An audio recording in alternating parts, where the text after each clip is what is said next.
নমস্কাৰ সুপ্ৰভাত এষ্ট্ৰলাইভ অসমৰ দৈনিক ৰাশিফল অনুষ্ঠানটিলৈ মই জুৰি কলিতাই আপোনালোক সকলোকে স্বাগতম জনাইছোঁ। আজি 15 শাওন 1 আগষ্ট শনিবাৰ 2026।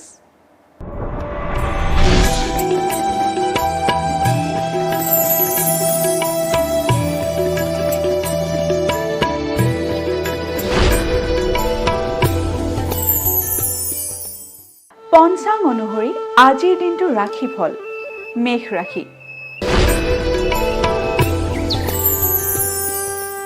মেষ ৰাশিৰ শুভ সংবাদ লাভ। মেষ ৰাশিৰ জাতক জাতিকাসকলে আজিৰ দিনটোত যিকোনো ধৰণৰ শুভ সংবাদ লাভ কৰিবলৈ সক্ষম হ'ব।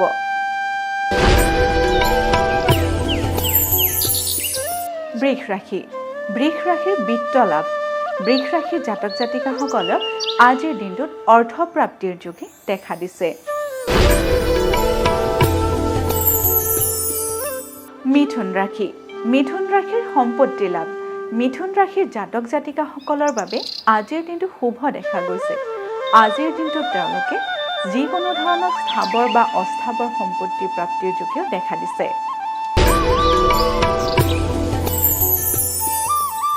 কৰ্কট ৰাশি।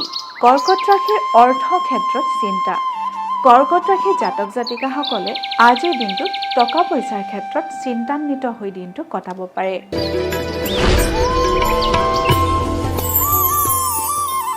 সিংহ ৰাশি। সিংহ ৰাশিৰ ভ্ৰমণত সিদ্ধি লাভ। সিংহ ৰাশিৰ জাতক জাতিকাসকলে আজিৰ দিনটোত ভ্ৰমণ কৰিলে সিদ্ধি লাভ কৰিবলৈ সক্ষম হ'ব। গতিকে আপোনালোকে যদি ভ্ৰমণ কৰি ভাল পায় তেতিয়াহ'লে আজিৰ দিনটোত বিনা দ্বিধাই আপোনালোকে ভ্ৰমণলৈ ওলাব পাৰে। কন্যা ৰাশি। কন্যা ৰাশিৰ অপত্য হানি। কন্যা ৰাশিৰ জাতক জাতিকাসকলে নিজ সন্তানৰ প্ৰতি গুৰুত্ব প্ৰদান কৰিব, কাৰণ আজিৰ দিনটোত আপোনালোকৰ সন্তানৰ কিবা ক্ষয় ক্ষতি হোৱাৰ যোগে দেখা দিছে।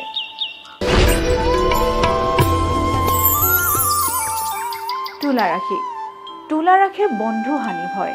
তুলা ৰাশিৰ জাতক জাতিকাসকলৰ আজিৰ দিনটোত পুৰণি বন্ধুৰ লগত বাক বিতণ্ডাত লিপ্ত হোৱাৰ যোগে দেখা দিছে। গতিকে আপোনালোকে নিজ বন্ধুৰ লগত আজিৰ দিনটো সাৱধানেৰে চলিব।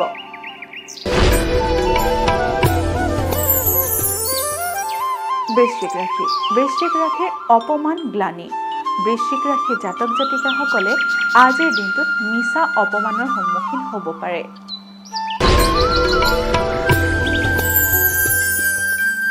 ধনু ৰাশি।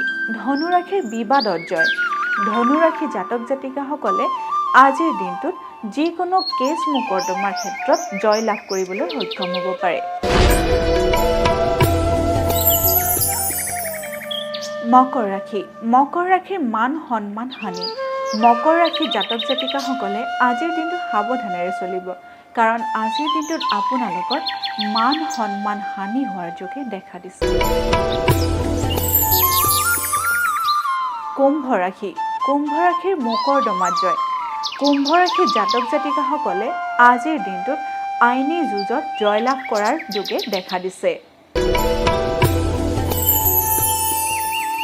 মীন ৰাশি। মীন ৰাশিৰ বাধা বিপত্তি।